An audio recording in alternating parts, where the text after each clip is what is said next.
Hello and welcome back to another vlog. So आज चाहिँ मैले घरमा मोमो बनाउन आएको छु. So I'm gonna teach you guys how to make momos.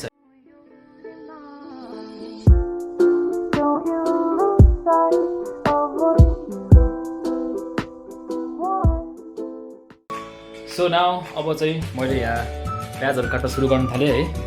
So मैले चाहिँ यहाँ 6 पिस अनियन अनि यसमा like 500 ग्राम जतिको चाहिँ बन्दा एन्ड 500 ग्राम बफ. मैले यसमा चाहिँ यहाँ अदरक र लसुन र अदरकको पेस्ट लिएको छु. एन्ड आई हेभ सम धनियाको पाउडर एन्ड यो बेसार र यसमा momo masala. So I'm gonna tell you कति मात्रामा हाल्नुपर्छ भनेर.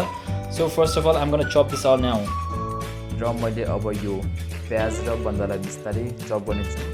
म यसलाई फाइन चप गर्नेछु फाइनली. र मैले यसलाई मेसिनबाट गरिनँ किनभने मेसिनबाट गऱ्यो भने प्याज र बन्दाको सबै पानी निस्किन्छ र मोमोमा स्वाद राम्रो आउँदैन.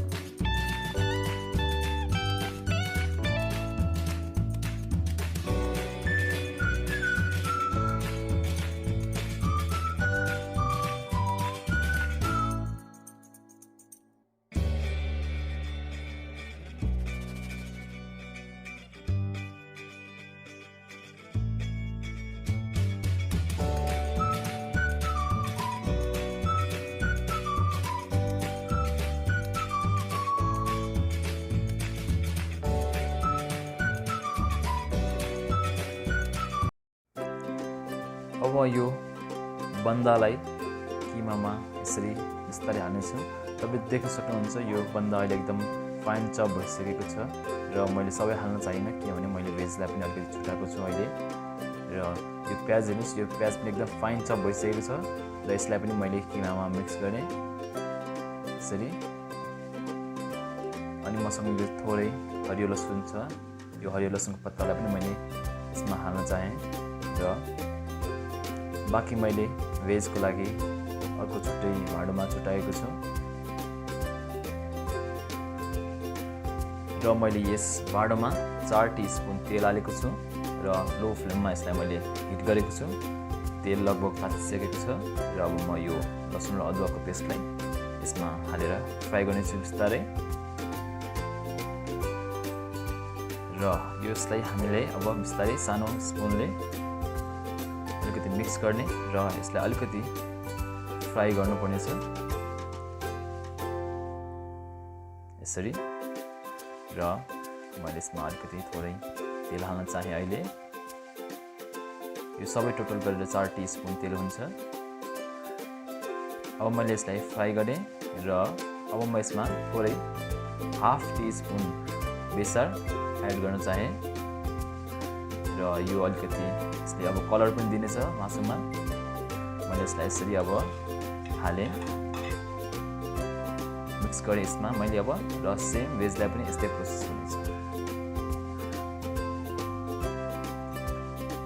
र अब म यस किमामा कोरिएन्डर पाउडर 1 टीस्पुन मैले हालेँ.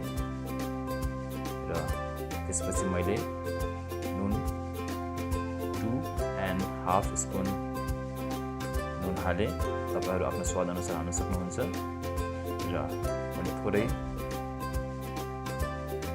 बेसार हालेँ यसमा. र अब म यसमा थोरै मोमो मसला हाल्नेछु.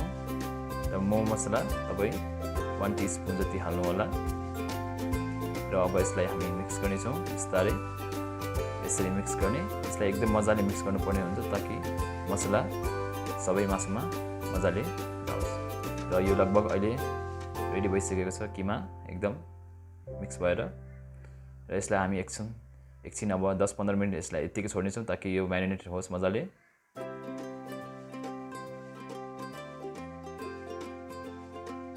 र अहिले हाम्रो किमा तयार भइसकेको छ र म अहिले मैदा मुछिरहेको छु. यो मोमोको मैदा मुछ्दाखेरि धेरै गिलो बनाउनु हुँदैन.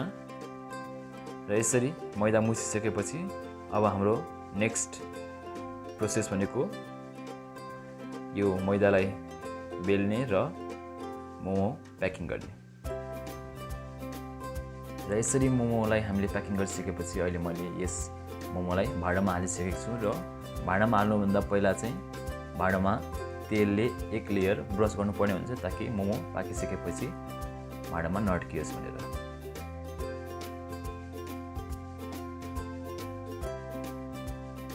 अब म यस भाँडामा 1/4 पानी हालेर बोइल गर्नेछु र पानी बोइल भइसकेपछि मैले मोमोलाई स्टिम गर्नेछु।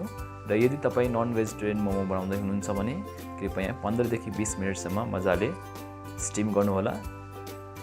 र हाम्रो मोमो अहिले तयार भइसकेको छ। यदि तपाईँलाई यो मोमोको अचार कसरी बनाउने भनेर भिडियो चाहिन्छ भने कृपया कमेन्ट गर्नुहोला, म त्यसको पनि भिडियो अपलोड गर्नेछु। र यसरी तपाईँ आफ्नो फ्यामिलीसँग बसेर मिठो मिठो मोमो बनाएर खान सक्नुहुनेछ।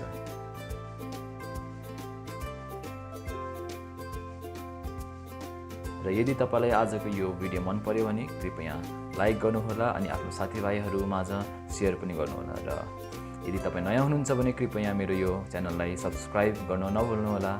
धन्यवाद।